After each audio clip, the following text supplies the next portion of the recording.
హల్లెలూయా! దేవునికి స్తోత్రం. దేవుడైన యేసు ప్రభువారు ఈరోజు మనకు పరిశుద్ధ గ్రంథం నుంచి ఇస్తున్న వాగ్దానము, పేతురు రాసిన మొదటి పత్రిక 4వ అధ్యాయం 10వ వచనం. దేవుని నానా విధమైన కృపా విషయమై మంచి గృహ నిర్వాహకులై ఉండి, ఒక్కొక్కడు కృపావరం పొందిన కొలది ఒకనికొకడు ఉపచారం చేయుడి. సో ఈరోజు వాగ్దానం కనుక చూసుకుంటే ఇక్కడ మనకు అపోస్తలుడైన పేతురు ఏమని చెప్తున్నారు, మనము కృపావరం అనేది పొందిన తర్వాత మనము మంచి ఉపచారం చేయువారి వల్లే ఉండాలి. అంటే మనకు దేవుడైన యేసు ప్రభువారు ఇచ్చిన కృపావరాన్ని బట్టి మనం మంచిగా సేవ చేయాలి. అంటే దేవుడైన యేసు ప్రభువారి యొక్క సేవను మనం ఖచ్చితంగా చేయాలి. సో అది వెరీ సెల్ఫ్ ఎక్స్‌ప్లనేటరీ. అంటే ఇక్కడ మనకు క్లియర్‌గా అర్థమవుతుంది. అపోస్తలుడైన పేతురు మనకు స్ట్రెయిట్ ఫార్వర్డ్‌గా చెప్తున్నారు. మనకు కృపావరం వచ్చింది. సో దాన్ని మనం ఉపయోగించి మనం సేవ అనేది చేయాలి. సో ఇది వెరీ సెల్ఫ్ ఎక్స్‌ప్లనేటరీ. ఖచ్చితంగా మనం అలాగ చేసి తీరాల్సిందే.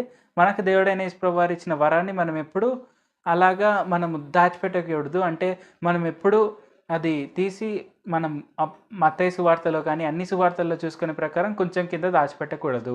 సో ఖచ్చితంగా అది మనము వెలుగుగా అందరికీ కనిపించే విధంగా మనము వెలుగు వలె నియమించిన బడ్డ వారం వలె మనము దాన్ని ప్రజ్వలింపజేసేలాగే ఉండాలి. అది ఎప్పుడు మనం దాచిపెట్టకూడదు. సో ఖచ్చితంగా మనము మనకు వచ్చిన కృపావరాన్ని ఉపయోగించుకుంటూ ముందుకు సాగుదాం. ప్రార్థించుకుందాం. పరిశుద్ధ జీవాధిపతి జీవంగల దేవ, ప్రార్థనలకించే తండ్రి, మొరాలకించే దేవ యేసయ్య, ఇప్పటి వరకు మీరు మాకు చేసిన ప్రతి ఒక్క మేలుని బట్టి మీకే వందనాలు తండ్రి. మీరు మాకు ఇచ్చిన కృపావరాన్ని బట్టి మీకే వందనాలు తండ్రి. మేము మీ యొక్క సేవని బాగా చేయువారి వల్లే ఉండేందుకు సాయం చేయండి తండ్రి. మేము మంచి ఉపచారకుల వల్లే ఉండేందుకు, మీ యొక్క సేవ అనేకులకు చేరవేసే వారి వల్లే ఉండేందుకు సాయం చేయండి. నజరేయుడైన యేసు నామములో ప్రార్థిస్తున్నాం తండ్రి. ఆమేన్. Thank you Jesus.